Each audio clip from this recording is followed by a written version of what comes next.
Assalamualaikum warahmatullahi wabarakatuh.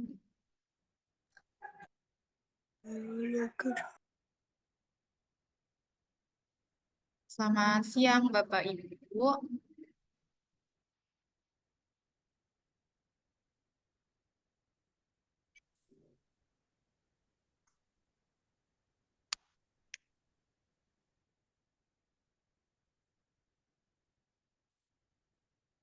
Baik, langsung saja kita mulai ya. Langsung saja kita mulai untuk Demo Profaskes pada hari ini. Sebelumnya perkenalkan nama saya Ufadiana. Di sini saya sebagai trainer Profaskes ID. Hmm, Untuk pembahasan kita pada hari ini, itu sedikit ya Bapak Ibu berkaitan dengan menu farmasi, laboratorium, kemudian PMKP, dan yang terakhir ada back office. Jadi memang untuk pembahasan hari ini tidak sebanyak kemarin-kemarin. Baik, mohon untuk selama penjelasan boleh di-mute dulu. Jika ada pertanyaan boleh ditanyakan ya, biar nanti suaranya nggak tabrakan. Baik, langsung saja. Yang pertama ya, kita mulai dari langsung ke menu farmasi. Menu farmasi ada di sini di tengah. Nah, di menu farmasi ini ada beberapa submenu ya, ada transaksi resep, penjualan apotik, terus stok barang, pembuatan PO, kemudian penerimaan barang, mutasi barang, dan laporan farmasi. Harga apa?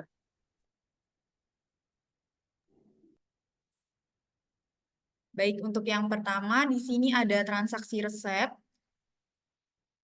Jadi untuk transaksi resep ini gunanya untuk melihat resep yang sudah diinput oleh dokter ya. Jadi kan dokter input resep dari modul PPA, kemudian nanti petugas farmasi lihatnya di transaksi resep ini. Nah, tampilannya seperti ini.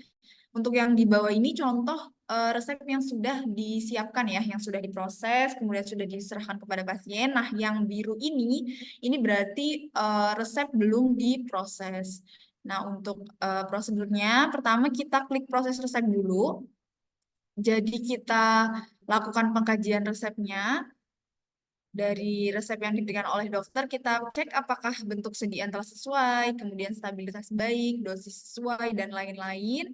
Di sini bisa diklik ini ya disesuaikan dengan eh, hasilnya ya, hasil pemeriksaannya. Nah, sudah. Kemudian oke simpan dan proses resep. Nah, setelah ini berarti obat bisa disiapkan. Untuk kemudian setelah proses resep, jadi di sini ada beberapa menu, ada cetak resep, cetak struk, dan cetak label. Kita lihat satu-satu. Untuk cetak resep, tampilannya seperti ini. Kemudian untuk cetak struk, tampilannya seperti ini. Nah, ada cetak label. Ini yang kita gunakan ya pada saat penyiapan resepnya. Jadi kalau misalkan di tempat kami itu kami pakai printer khusus label. Jadi memang nanti ukurannya bisa disesuaikan di settingannya. Jadi nanti yang terprint sudah lengkap ya dari nama pasien, identitas pasien, kemudian nama obat, khasiat, dan cara minumnya. Seperti itu. Kemudian setelah obat sudah disiapkan, selanjutnya kita lakukan penyerahan obat. Di sini penyerahan obat. Di sini ada pemeriksaan mulai dari identifikasi, nama dan jumlah obat yang kita siapkan apakah sudah sesuai ya dengan resep yang diberikan oleh dokter. Takutnya salah kandungannya atau gimana. Jadi harus dicek ulang ya.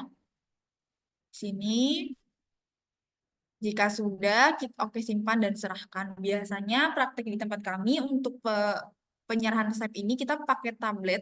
Jadi memang dilakukan di depan pasiennya langsung. Seperti itu. Baik, sudah dari proses resep seperti ini. Nah, nanti tampilannya akan mengikuti seperti yang tadi. Sudah selesai seperti ini. Nah, untuk proses resep ya, pengkajian resep dan penyerahan obat itu harus dilakukan secara real time. Kenapa? Karena nanti akan terhitung waktu tunggunya. Seperti ini tadi kita proses resepnya di 11.26, kemudian kita lakukan penyerahan di 11.28. Jadi kurang lebih di sini waktu tunggunya 1 menit. Jadi jangan sampai sudah disiapkan semua baru dilakukan proses resep dan penyerahan obat itu sekaligus. Maka nanti hasil dari waktu tunggu resepnya itu akan rancu ya, tidak sesuai. Baik, dari menu resep sudah selesai. Selanjutnya kita masuk ke menu pembuatan PO yang ada di tengah ini. Jadi untuk pembuatan surat pemesanan itu bisa dilakukan di Provaskes ya. Namun memang yang bisa di sini hanya untuk obat-obat selain prekursor dan narkotik psikotropik. Karena kan untuk narkotik psikotropik kan biasanya tiap vendor sudah ada formatnya ya masing-masing. Jadi memang untuk yang di Provaskes ini untuk obat-obat selain obat tersebut. Kita lihat untuk cara pembuatannya, kita klik buat PO. Nah, tampilannya seperti ini. Kemudian yang pertama kita masukin adalah nama vendor. Nah, nama vendornya ini dari mana, Mbak? Jadi kita sudah lakukan setting sebelumnya ya. Untuk setting dibahas di hari Senin. Jadi untuk proses hari ini kita tinggal input-input saja. Jadi yang pertama misalkan kita pilih vendornya Indofarma. Kemudian tanggal kirimnya tanggal hari ini. Misalkan ya. Kemudian untuk pengiriman atau kurir ini bisa dikosongkan saja. Atau kalau misalkan udah hafal nih dari Indofarma, misalkan Pak Asep misalkan, boleh langsung dimasukkan juga. Nah, itu kita klik nama barang ya. Mau pesan apa, misalkan paracetamol ini. Kemudian kita pilih box. Mau pesan misalkan 2 box. Harganya ini boleh diisi atau dikosongkan. Jadi terserah ya. Kalau misalkan memang sudah tahu nih estimasi harganya berapa, boleh diisi. Tapi kalau misalkan memang nggak tahu, boleh dikosongkan juga. Kemudian lakukan oke simpan. Nah, setelah sudah seperti ini, kalau misalkan ada barang lain, boleh diinput di sini juga. Jadi sekaligus. Kalau misalkan sudah, nanti tinggal dicetak PO. Nah, tampilannya seperti ini. Surat pemesanannya. Sini ada nomor PO-nya ya.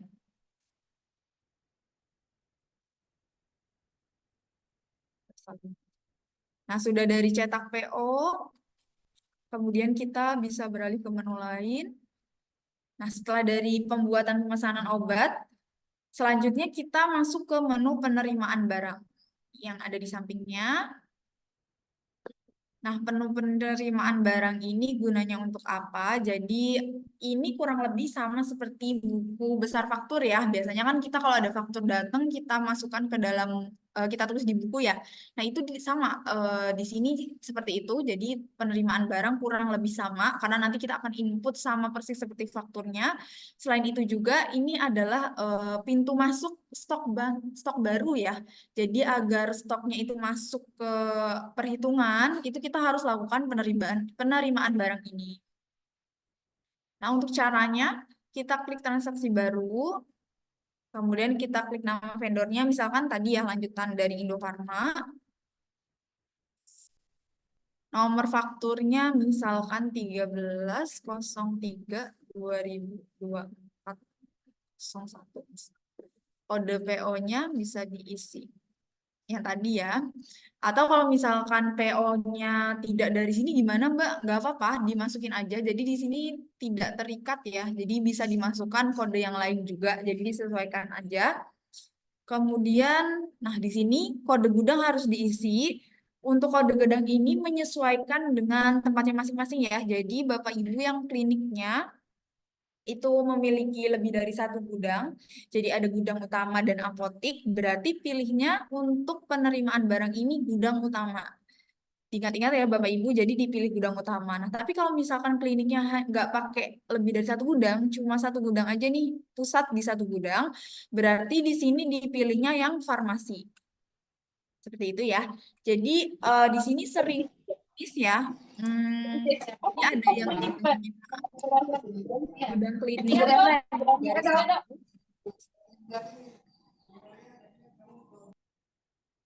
Jadi ada yang kliniknya gudangnya lebih dari satu, tapi pilihnya langsung ke farmasi. Jadi nanti hasil akhirnya nggak balance seperti itu. Begitupun sebaliknya. Jadi harus diperhatikan ya untuk pemilihan gudang ini. Di sini saya contohkan untuk kita langsung ke gudang farmasi. Kemudian lokasi rak ini opsional bisa diisi atau tidak. Kemudian nama barang tadi kita pesan paracetamol.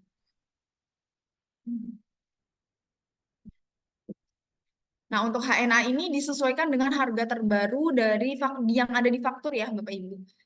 Kemudian ini misalkan kita ganti 7.000 misal. Kemudian tadi kita pesan 200 tablet. Misalkan tidak ada diskon, dinolkan saja. Nah, di diskon ini ada pilihan persentase dan rupiah ya. Jadi disesuaikan saja. Kemudian misalkan PPN-nya 11%. Untuk grand total ini disesuaikan dengan di fakturnya. Kemudian oke tambahkan. Misalkan dalam satu faktur itu ada 3 item obat, berarti langsung saja nanti input di sini di barang ini ya. Kalau misalkan satu fakturnya, misalkan kita punya 2 faktur berbeda, berarti nanti ini disimpan dulu, nanti keluar, baru lakukan kembali seperti di awal. Sudah seperti ini, kemudian kita lakukan pembayaran. Nah, nanti tampilannya seperti ini. Untuk metodenya bisa dipilih cash atau transfer. Jadi ini untuk yang obat yang jatuh tempo ya. Jadi untuk yang tempos, biasanya kan kalau misalkan dari PBF itu kan tidak dibayarkan di hari H kedatangan obat ya. Biasanya jatuh temponya kurang lebih 30 hari atau 29 hari. Nah, itu kita pilih di sini cash atau transfer bank. Kemudian di tanggal batas pembayaran disesuaikan jatuh temponya kapan. Misalkan di bulan April tanggal 12 misalkan. Nah, kemudian karena ini belum dibayar, maka di total pembayaran kita nolkan. Seperti ini. Nah, nanti dia akan muncul sisa pembayarannya. Seperti itu. Tapi kalau misalkan ada kasusnya pada satu hari itu obatnya sedang dibutuhkan banget sehingga beli di apotek lain. Nah, itu tetap kita input di penerimaan barang. Nah, kemudian nanti di bagian ini kita klik yang COD. Kemudian ininya berarti nggak perlu diklik jatuh temponya, berarti di hari yang sama saja, di tanggal 13 misalkan. Kemudian yang di bagian total pembayaran tidak perlu dinolkan.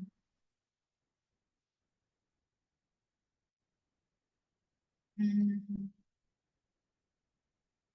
Nah, jadi nanti di sisa pembayarannya nol karena sudah dibayar. Itu kurang lebih ya. Nah, ini kita contohkan lagi yang tadi.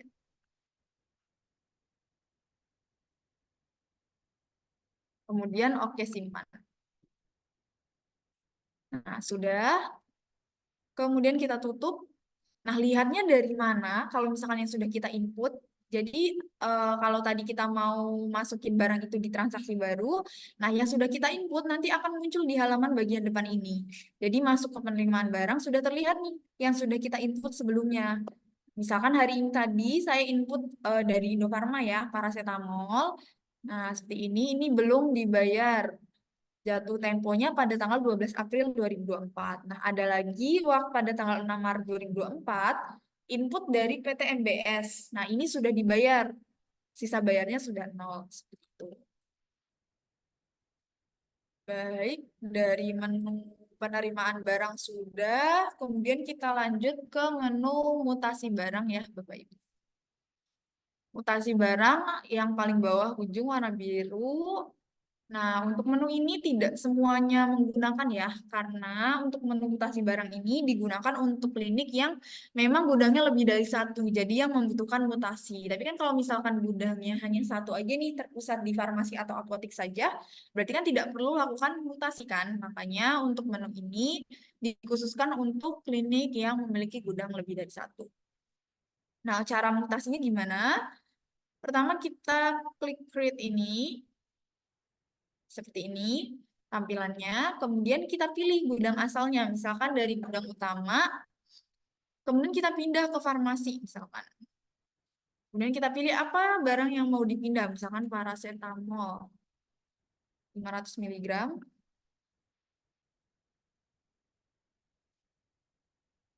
Kemudian kita mutasikan 100 tablet misalkan.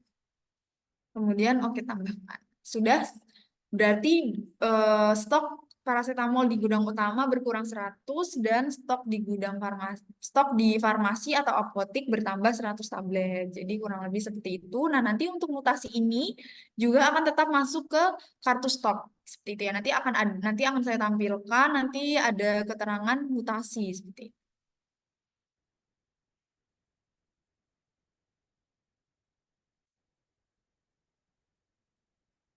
Baik, sebelum kita lanjut ke menu lain, ini ada pertanyaan dari Ibu Ayu Permata ya. Masalah input masuk barang obat, kalau misalkan dalam satu faktur ada lebih dari satu obat, dia jumlah tagihan yang kita input tidak sesuai dengan faktur obat. Maksudnya gimana ini Ibu Ayu Permata? Mohon maaf, tidak sesuainya gimana?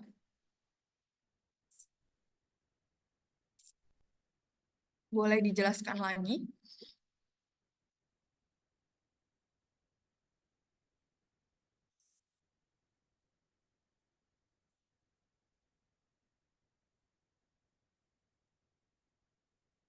Tagihannya tidak sesuai dengan faktur obat. Tidak sesuainya kenapa? Maksudnya pada saat input jumlahnya tidak ketemu atau bagaimana?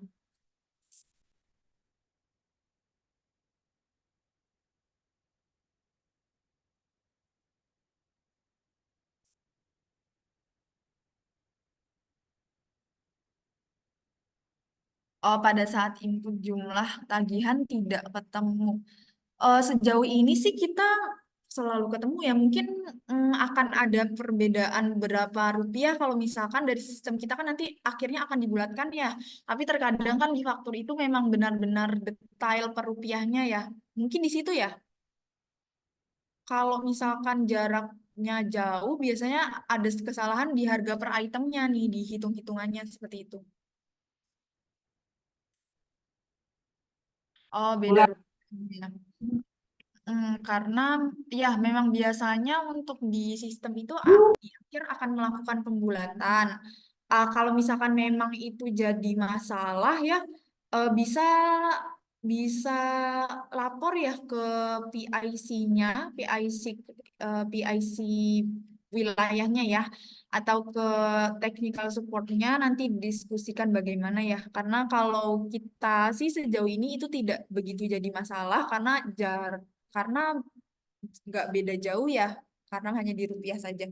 Tapi kalau misalkan memang di kliniknya jadi masalah, boleh didiskusikan lagi dengan technical supportnya ya. Nanti gimana baiknya. Begitu ya Ibu Ayu.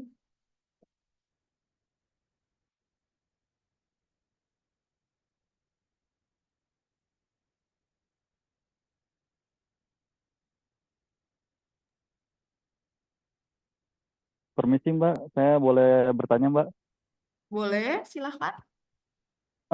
Kan gini ya, kita kan ada problem ya di apa tuh namanya di Propaskes ini ya, yang menurut saya ini kan sebetulnya sih fatal juga gitu menurut saya. Nah, Iya, gimana? ketika kan di stok obat kan gini, ketika misalnya penginputan obat ketika habis sama dokter nih, obat dokter menginput, nah di stoknya ini habis, nah itu masih bisa keinput, jadinya minus. Nah itu bagaimana Mbak solusinya? Jadi tidak bisa menstop apa tuh pengorderan itu dari dokter pengeresepan. Jadi obat habis itu tetap bisa terorder ketika obat itu habis jadinya ketika dokter itu menginput seperti itu. Iya, betul dari Bapak Raden ya. Memang untuk terkait masalah ini, untuk penguncian stok itu masih sedang on progress ya. Belum ada info lagi dari IT kami. Kita juga masih diskusikan lagi.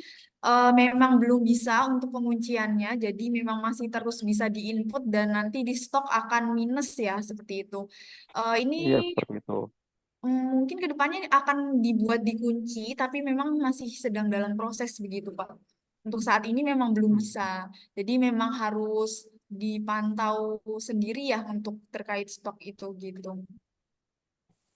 Iya soalnya kan emang ini berpengaruh dengan stok obat dan nanti ke pengaruh dengan ininya lah ke pengeluaran pak inilah untuk pembelian obatnya gitu nanti. Ya, pengeluaran dan baik. selanjutnya seperti itu. Kita notes lagi ya, Pak Raden. Nanti akan saya sampaikan ke IT kami-nya untuk segera diproses terkait dengan stok obat ini ya.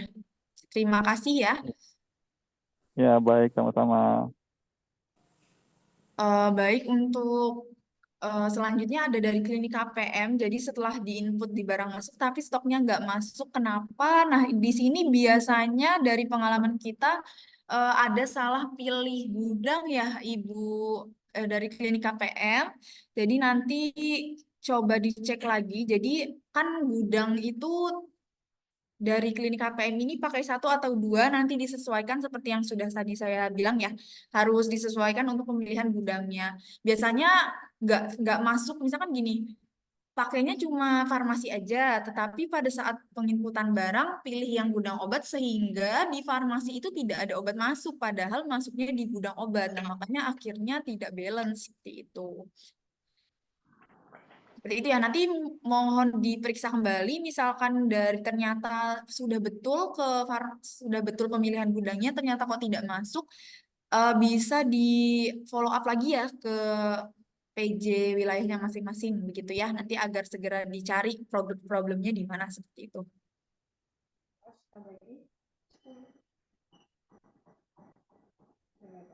Baik, mungkin kita lanjut dulu ya terkait pemaparannya, nanti akan kita lanjut lagi untuk tanya jawabnya. Selanjutnya tadi sudah dari menu mutasi ya, kemudian kita lanjut ke menu stok barang. Untuk menu stok barang tampilannya seperti ini. Dari pertama coba kita mau lihat dulu kartu stoknya ya. Ini kita pilih dulu gudangnya, misalkan farmasi. Kemudian kita pilih, kita langsung cari obatnya bisa ya.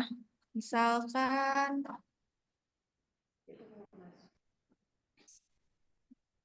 oh,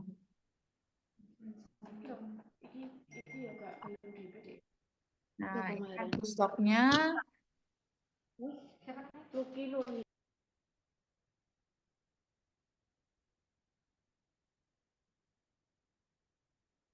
Stoknya seperti ini. Jadi nanti di sini tampilannya ada tanggal, kemudian tipenya ya, apakah keluar atau masuk, kemudian keterangannya, nomor transaksi, jumlah, dan saldo akhirnya. Jadi kurang lebih seperti ini untuk kartu stok. Nah, kemudian di sini ada dua jenis ya yang mau saya paparkan pada hari ini. Di sini ada penyesuaian stok dan stok opnam. Yang pertama kita lihat dulu dari penyesuaian stok. Jadi untuk penyesuaian stok, pertama kita pilih gudangnya dulu, kemudian kita klik penyesuaian stok. Nah, tampilannya seperti ini. Kemudian kita cari nama barang yang mau disesuaikan stoknya. Misalkan paracetamol tadi. Ada 200 tablet. Misalkan kita mau ganti jadi 201 misalkan. Ternyata kemarin salah hitung misal ya ini. Kemudian simpan. Coba kita lihat lagi paracetamolnya. Nah, jumlah di sistem akan berubah menjadi 201. Tapi balik lagi di penyesuaian stok ini nanti juga akan terrecord di kartu stok seperti itu. Nah, gunanya apa? Jadi penyesuaian stok ini memang digunakan sewaktu-waktu ya. Misalkan memang eh, darurat nih harus disesuaikan gitu. Ada yang salah ternyata misalkan atau ada satu obat dari 100 tablet ini ada 2 tablet yang rusak ternyata dan harus disesuaikan, itu bisa dilakukan dengan penyesuaian stok. Jadi di sini keterangannya kita bisa pilih seperti itu. Nah, kemudian yang lain selain penyesuaian stok ada stok opnam. Seperti yang kita tahu ya, stok opnam digunakan pada saat stok opnam. Untuk caranya kita cari data, kemudian kita pilih kode gudangnya. Nah, untuk stok opnam kita harus pilih dulu kelas terapinya. Seperti itu. Misalkan di sini pilih yang anti nyeri. Nah, kemudian kita klik, setelah kita pilih gudang dan kelas terapinya, kita pilih stok opnam.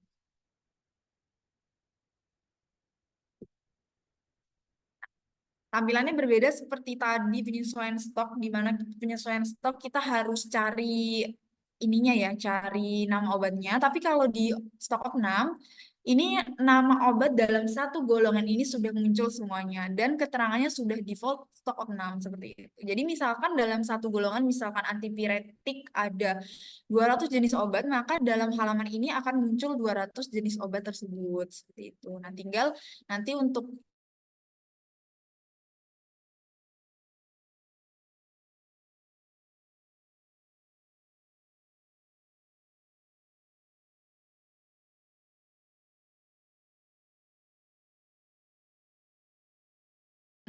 obat habis masih belum ada peringatan ya kalau misalkan untuk di sini. Jadi memang nanti akhirnya tetap bisa diinput. Nah, di stok Omnam ini nanti akan minus jadinya seperti itu. Misalkan memang stoknya sudah habis. Baik, dari stok kita lanjut ke menu lain. Ada di laporan farmasi. Nah, laporan farmasi ini ada 4 macam. Yang pertama ada laporan penyerahan obat, kemudian laporan penerimaan atau telaah resep, laporan pemakaian obat transaksi resep, dan laporan obat keluar pada penjualan apotik. Kita lihat untuk laporan penyerahan obat. Jadi untuk di Profas ini ya, terkait dengan laporan itu hampir sama ya semuanya. Kita pilih dulu, kita tinggal pilih periodenya yang kita inginkan. Misalkan di sini dari tanggal 1 sampai tanggal 13, misalkan ya hari ini. Kemudian kita tinggal pilih mau cetak dalam bentuk PDF atau dalam laporan Excel. Kalau misalkan dalam PDF nanti seperti ini. Seperti ini tampilannya. Nah, ini tuh isinya berisikan dari jawaban-jawaban tadi yang sudah kita pilih. Nah, misalkan kosong seperti ini berarti pada resep ini tidak dilakukan penyerahan obat seperti itu. Kemudian penerimaan atau telaah resep hampir sama, kita pilih periodenya, kemudian tinggal dicetak. Seperti ini, sama seperti tadi. Kemudian dari laporan pemakaian obat transaksi resep, ini juga tinggal dipilih periodenya, kemudian tinggal dicetak. Ini kalau misalkan mau dibuat per hari juga bisa, kalau misalkan mau dipilih per golongan obatnya juga bisa. Disesuaikan dengan kebutuhannya. Baik, yang terakhir dari menu farmasi ini ya, Bapak Ibu, ada di menu penjualan apotik. Kita buka. Jadi menu penjualan apotik ini mungkin tidak semua ya ada, karena ini untuk menu yang memang kliniknya melayani penjualan bebas, penjualan keluar. Jadi untuk menu ini tampilannya seperti ini, caranya tinggal kita klik transaksi baru. Nah, di sini ada nama pelanggan, kemudian dokter perujuk, asal kemudian nomor resep, instansi. Nah, ini bisa diisi jika memang pasien ini beli obat dengan resep dari luar. Tapi kalau misalkan pasien langsung beli obatnya nih, misalkan beli paracetamol, itu bisa langsung di nama obat saja yang diisinya. Yang lain bisa diabaikan ya. Misalkan paracetamol, kemudian mau beli 10 tablet, tablet misalkan, oke tambah. Ini. Nah, misalkan mau ada diskon, tinggal di sini diedit saja. Misalkan tidak langsung bayar sekarang, pembayaran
Mohon maaf ya Bapak Ibu tadi ada gangguan sinyal. Saya lanjut. Jadi untuk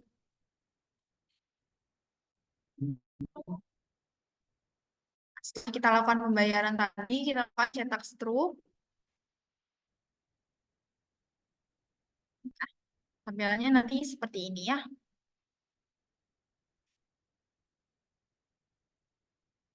Baik, sudah dari menu farmasi sudah selesai.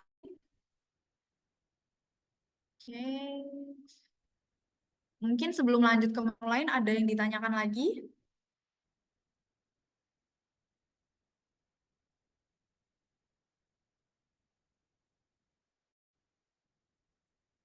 Kalau tidak, saya lanjut dulu ya ke menu lainnya. Kita lanjut ke menu laboratorium. Jadi menunya ada di samping menu farmasi. Di sini nanti ada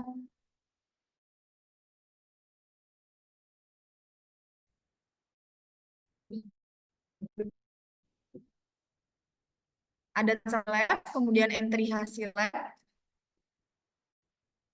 kemudian ada laporan tindakan lab. Nah, yang pertama, jadi ada transaksi lab.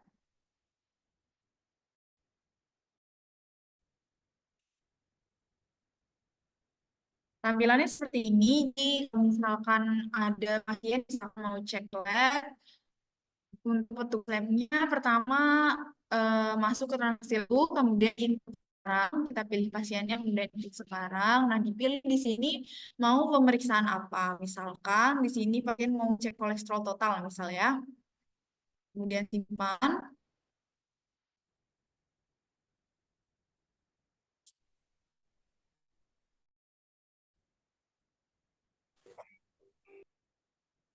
Nanti seperti ini. Kemudian melakukan pemeriksaan.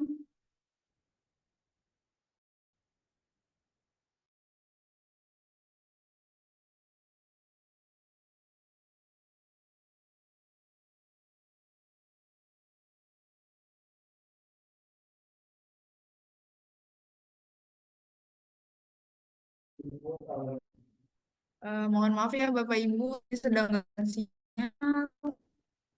Oke, kita lanjut. Tadi masuk menu lab. Nah, kan sudah diproses ya untuk sampelnya tadi. Nah, setelah itu input hasilnya di entry hasil lab.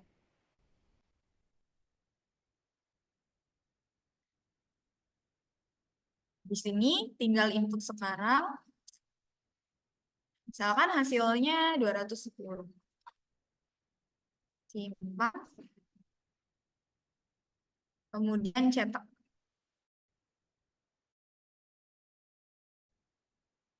Tampilannya seperti ini. Nah, di sini misalkan hasilnya memang di luar dari nilai normalnya, akan ada tanda bintangnya. Berarti keadaannya tidak normal. Seperti itu. Nah, untuk ini sudah ada formatnya ya. Jadi, untuk petugas ini tinggal input hasilnya saja. Udah ada nilai normalnya juga di sini.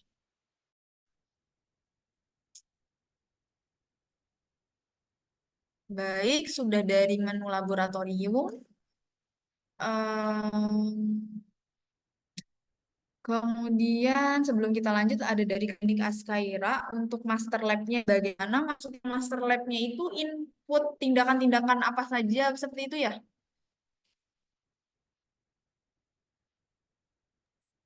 Iya, Mbak. Ya, dari Setahu ya untuk untuk jenis untuk anunya pemeriksaannya ya. itu, Mbak, yang unit cost-nya itu sudah, Mbak. Untuk unit cost-nya ditulis juga atau enggak usah?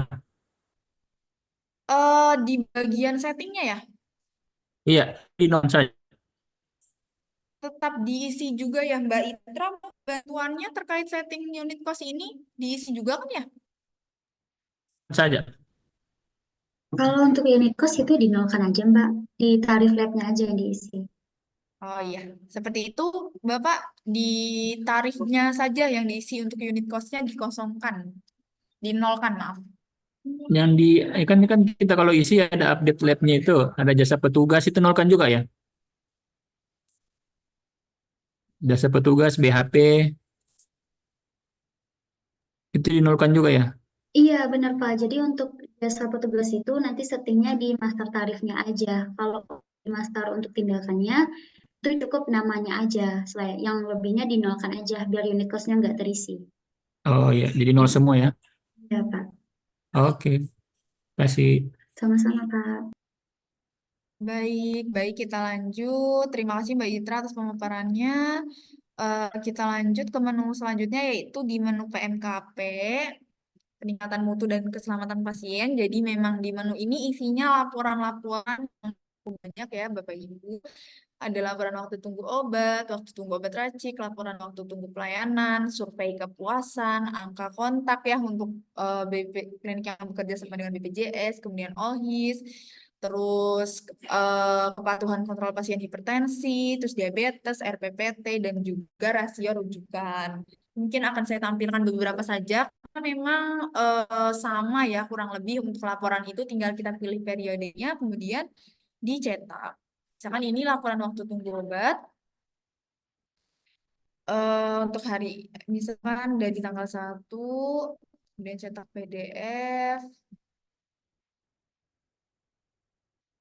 Nah, seperti ini. Nanti di sini juga sudah terhitung rata-ratanya. Laporan waktu tunggu obat racik hampir sama, laporan waktu tunggu pelayanan juga, kemudian ada laporan survei kepuasan, ya, survei kepuasan misalkan dari tanggal 1.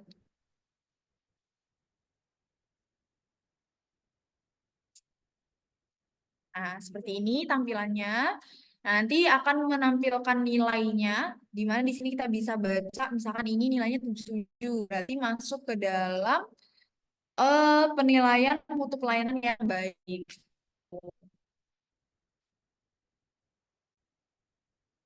Kemudian laporan angka kontak, ini juga untuk laporan angka kontak ini disesuaikan dengan perhitungan di Piker ya, memang disamakan.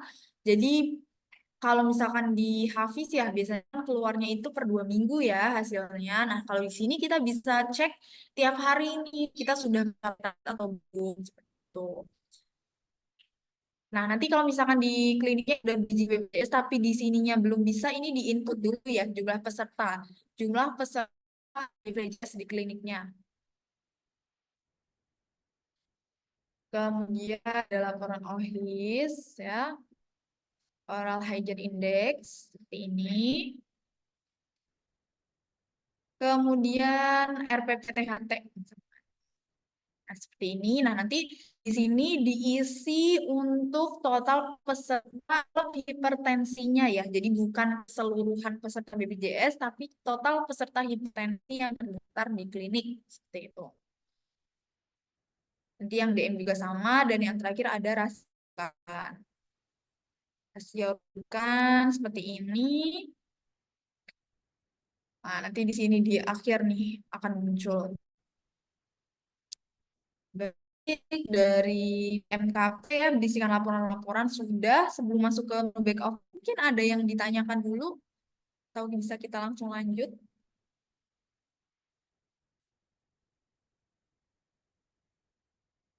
Baik, kita lanjut dulu ya. Yang terakhir ada di menu back office, jadi memang menunya tidak di tengah sini, tapi ada di pinggir bagian bawah. Di back office ini nanti ada 3 submenu. Yang pertama ada pendapatan pasien, kemudian ada laporan jasa medis tindakan, kemudian ada klaim rawat jalan. Pertama, di pendapatan pasien kita buka. Seperti biasa ya, kita cari tanggalnya dulu. Kita mau dari kapan ke kapan, kemudian tinggal dicetak.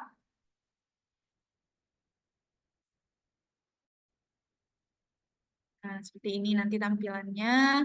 Jadi untuk penagihannya ada yang BPJS, biaya pribadi, dan lain-lain. Kemudian nanti di sini ada total bayar. Yang non-penjamin dan yang penjamin. Seperti itu. Ada tanggal bayarnya juga. Nah, di sini juga kita bisa pilih, misalkan mau yang biaya pribadi saja atau yang mau yang isomedik saja, itu bisa dipilih. Dan di klinik ini juga kita bisa pilih, misalkan mau klinik umum saja atau klinik gigi saja, itu bisa disesuaikan dengan kebutuhannya. Kemudian ada laporan jasa medis tindakan. Nah, di sini kita pilih dari tanggal 1. Kemudian di sini bisa kita pilih mau dokter siapa nih, misalkan cuma dokter Bejo aja, itu bisa.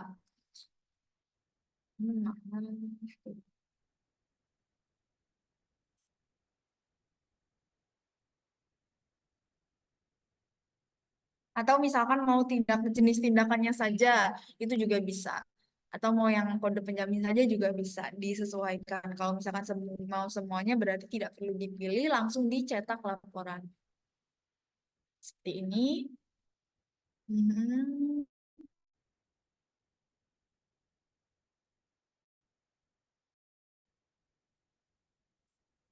Sudah.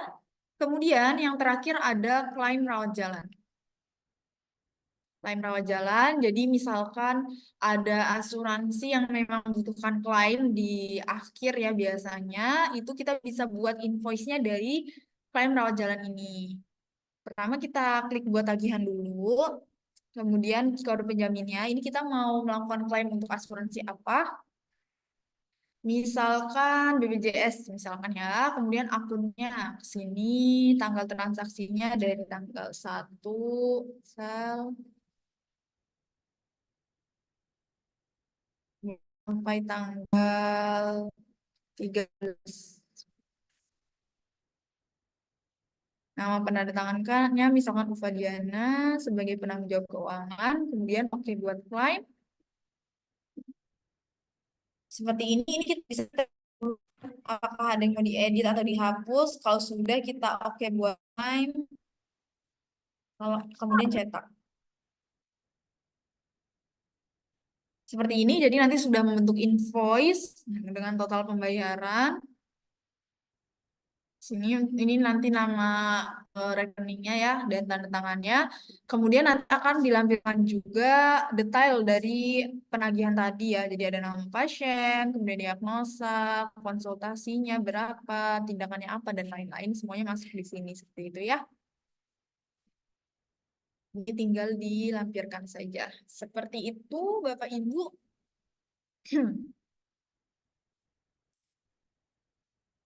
Baik, untuk hari ini memang pembahasan kita sedikit ya. Itu pada pertanyaan dulu.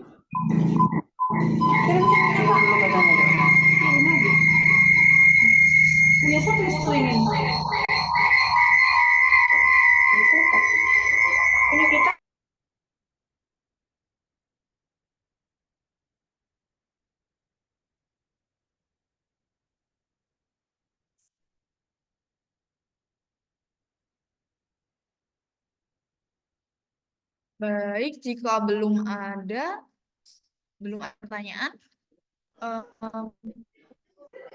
Ibu, Waalaikumsalam. Izin Ya. bertanya, Bu. Ya, dari mana Ibu, Maaf? Saya dari Klinik Pratama Selamat. Mau Baik. tanya, Bu, tentang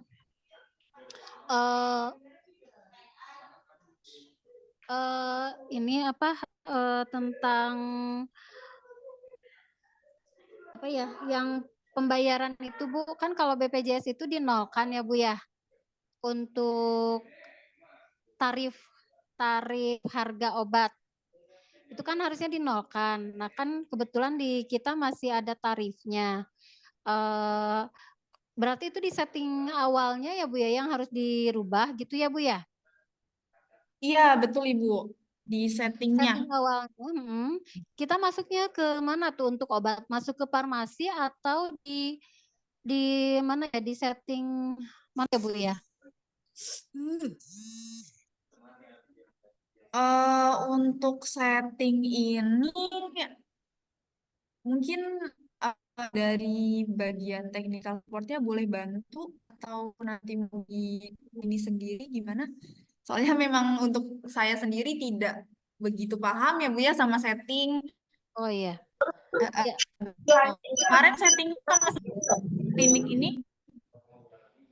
Halo, gimana Bu? Ya, kemarin melakukan settingnya sama siapa klinik ini? Sama Ibu Itra. Oh iya, kemarin sudah selesai atau memang baru proses untuk settingnya? Udah selesai. Terus kita coba masukin data ya. Kebetulan ada pasien BPJS kan. Nah, cuman pas kita masukin, kita selesaikan, ternyata kan ada tarif obat ya, harusnya kan 0. Nah, tadi saya coba untuk masuk di setting awal di farmasinya, tapi nggak bisa ya, atau sayanya yang salah nyeting atau gimana gitu. Makanya saya bertanya gitu, masuknya kemana gitu.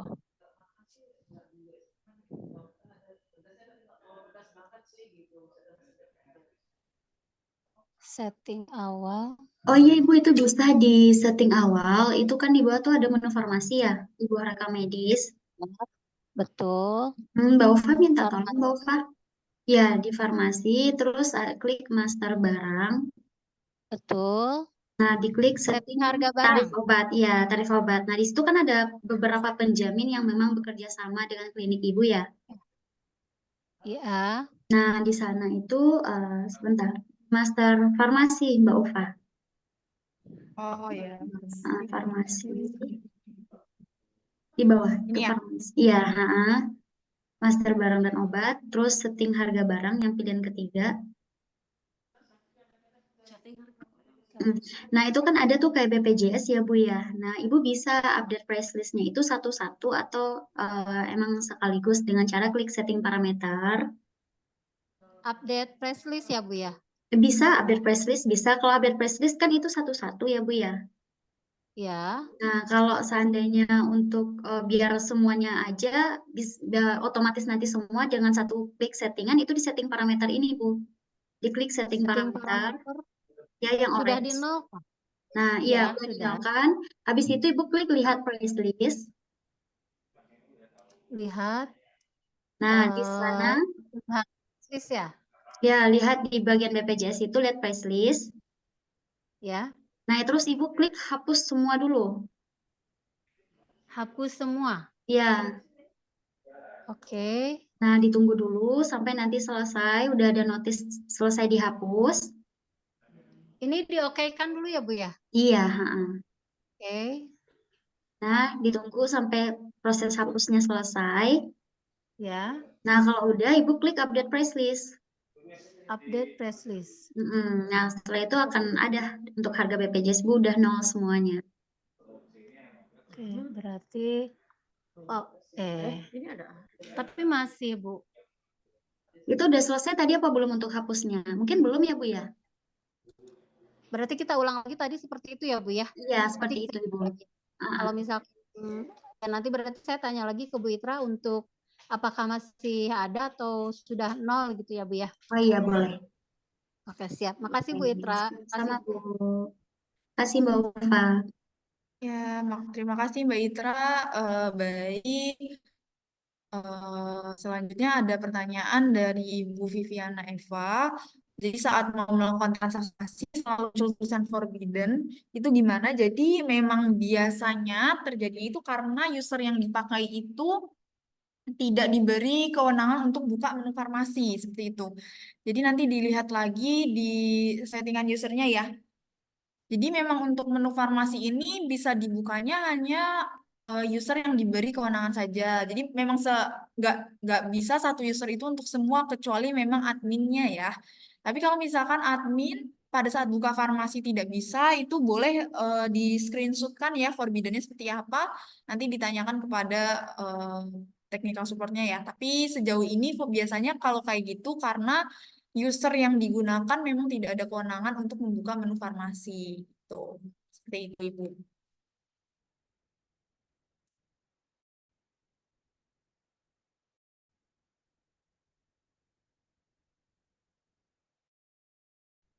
Baik, mungkin untuk hari ini kita cukupkan dulu ya.